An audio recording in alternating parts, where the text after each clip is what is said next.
Let start with the another concept of company account, that is over subscription of shares. इसको समझने के लिए सबसे पहले ओवर सब्सक्रिप्शन का मीनिंग समझ लेते हैं। समझो कंपनी ने 8,000 शेयर इश्यू किए। कितने इश्यू किए? 8,000 शेयर्स। पब्लिक ने कितने एप्लीकेशन भर के दिए? कितने एप्लीकेशन भर के दिए? 10,000 शेयर्स। तो कहना ही से यहाँ पे कंपनी के पास सिर्फ 8,000 शेयर्स देने के लिए, लेकिन एप्लीकेशन कितने भर के आए? 10,000 शेयर्स का एप्लीकेशन फॉर्म भर के दिया पब्लिक ने। अब कंपनी मैक्सिमम कितने शेयर अलॉट कर सकती है? 8,000।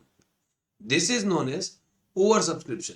अब ये एग्जाम्पल के तरफ से मैंने समझाया, लेकिन सिंपल मीनिंग इसका ये है कि when the number of shares applied by the public are more than the number of shares allotted by the company, it is known as over subscription of shares।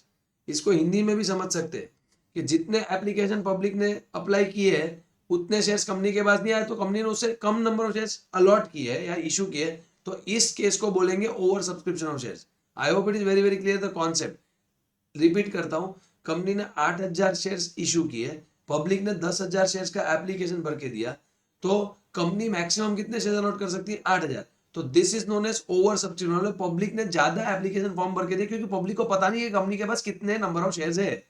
तो इस in case of over subscription company के पास 3 option है to deal with the accounting treatment.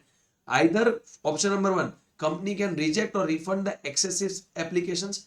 दूसरा option, company can adjust the excess application with allotment due, या उसको pro rata भी बोलते हैं। और थर्ड ऑप्शन है, कंपनी दोनों भी कर सकती है। आपको तीनों ऑप्शन याद रखने हैं। फर्स्ट ऑप्शन इज रिजेक्ट और refund, second option is adjust with allotment due और pro rata, and third option is company can do partial rejections and partial adjustment with allotment.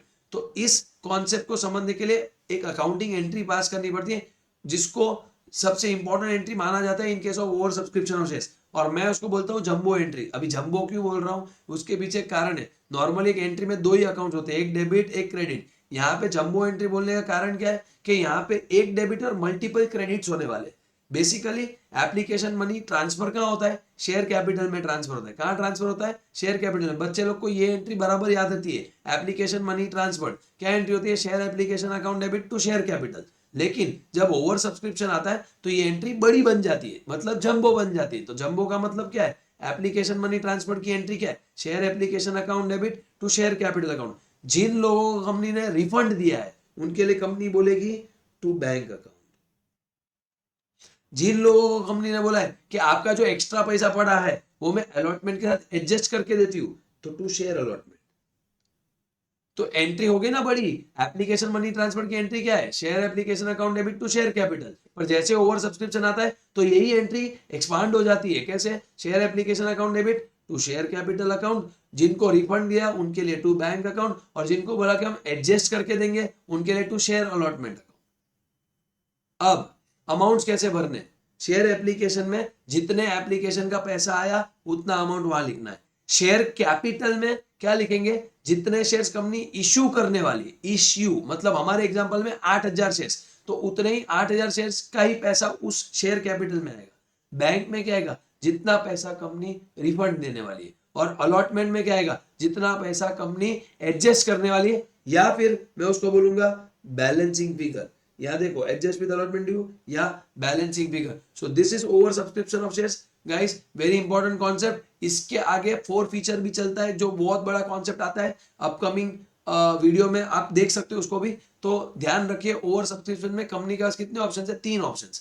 Either company can reject और refund, और company can adjust with allotment due और pro rata भी बोल सकते हैं, और third option both. ये आपको टेंशन लेने की जरूरत नहीं, आपको तीनों याद रखना है, लेकिन क्वेश्चन बोलेगा आपको क्या करना है। तो एंट्री नंबर 2, अभी एंट्री नंबर 2 कब से गाया जा रहा हूं मैं, बोले जा रहा हूं। एंट्री नंबर 1 2 3 4 मैंने कुछ सीक्वेंस बनाई है। एंट्री नंबर 1 क्या होती है? सबसे पहले एप्लीकेशन का पैसा आता है तो bank account debit to share application, ये एंट्री नंबर 1 हुई। एंट्री नंबर 2 क्या होती है? Application money transfer. क्या एंट्री होती है? Share application account debit to share capital. लेकिन जैसे ओवर सब्सक्रिप्शन आता है तो entry number 2, that is application money transfer, वो जंबो बन जाती है। जंबो मतलब share application account debit to share capital account. जिन लोगों को रिफंड किया उनके लिए टू बैंक अकाउंट। जिन लोगों को बोला कि हम अलॉटमेंट के वक्त आपका पैसा एडजस्ट करके देंगे या प्रोरेटा बोलते हैं, तो उनके लिए टू शेयर अलॉटमेंट अकाउंट। तो हो गई ना बड़ी एंट्री, इसको जंबो एंट्री बोलते हैं। शेयर एप्लीकेशन में क्या आएगा? जो एप्लीकेशन का पैसा पब्लिक ने दिया है वो आएगा। शेयर कैपिटल में क्या आएगा, जो शेयर्स कंपनी अलॉट करने वाली है, इशू करने वाली, उसका पैसा वहां आएगा। बैंक में क्या आएगा, जितने शेयर्स का पैसा कंपनी रिफंड करने वाली है। और शेयर अलॉटमेंट में क्या आएगा, जितने शेयर्स का पैसा कंपनी अलॉटमेंट को एडजस्ट करने देने वाली है, या उसको हम बोल सकते हैं balancing figure. I hope you have understood this video very well. Very important concept to understand over subscription. Thank you.